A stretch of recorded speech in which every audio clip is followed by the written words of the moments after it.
Good evening. In this video we will be talking about question number 1 from our final evaluation questions. This question is: in what ways does your media product use, develop or challenge forms and conventions of real media products?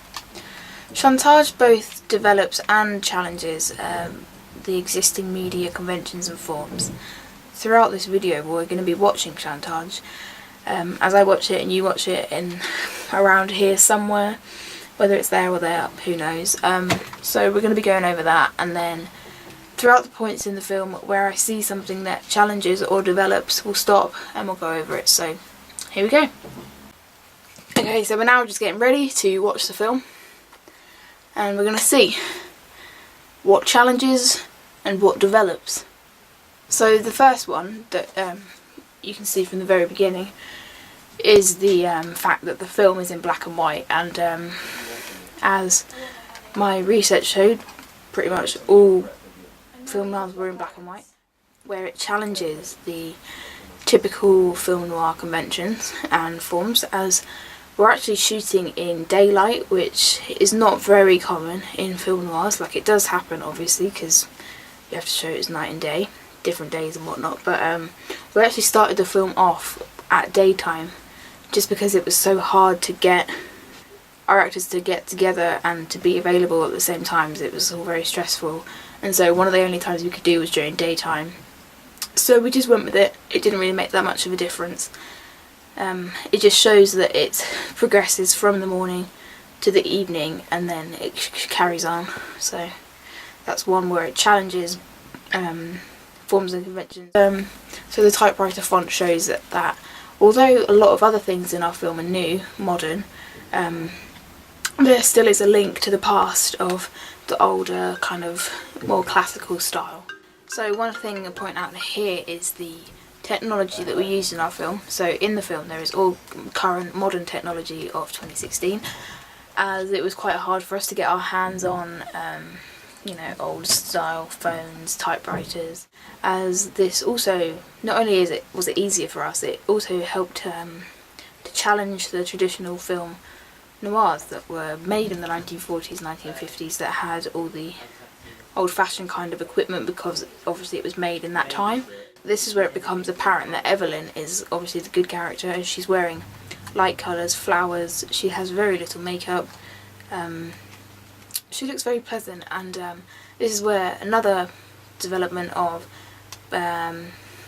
forms and conventions of real media products from film noir are, as we wanted to make a clear difference between the femme fatale and the the good girlfriend who is loyal and trustworthy.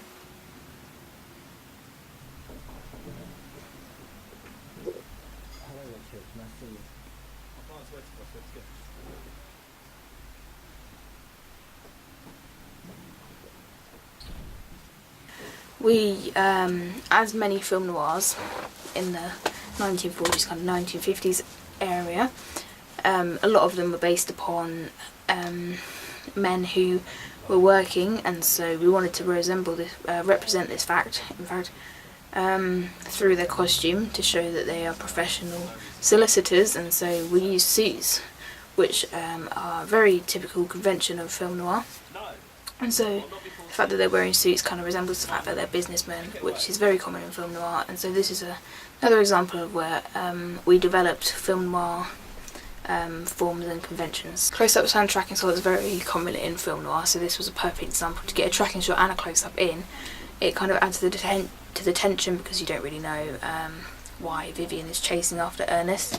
And again, also with the costume of Vivian, it's the tights, the hole in the tights, it kind of all shows, and the heels, it all shows that she's the woman, she's after something, she's being very seductive, kind of manipulative type thing. So yeah, femme fatale is very common in film noirs, which again shows how we developed this, but we wanted to give it a modern take, not the traditional like really jewellery, the pearls, all that. We kind of wanted to give it our own take, so we used kind of modern fashion with the hat and the coat and the lipstick to kind of represent the modern twist on a femme fatale. So, but we had the lighting just enough to light up Vivian and Roy and Ernest.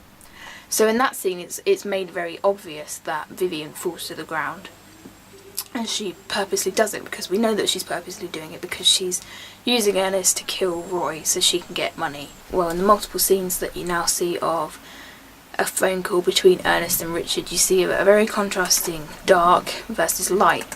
And the reason why we did this was because we wanted to show Richard good, Ernest bad. Richard's giving positive help, he's helping Ernest in a dark surrounding, and it really shows the difference between good and bad. That's showing how we develop the ideas of black and white, contrasting chiaroscuro lighting to make it ours, you know, kind of developing it into a much more modernised version. So you see that Vivian purposefully drops her purse, which is again really important, how she's evil, she's doing this on purpose, and showing that he is yet probably going to be another fool. So yeah, that is the film.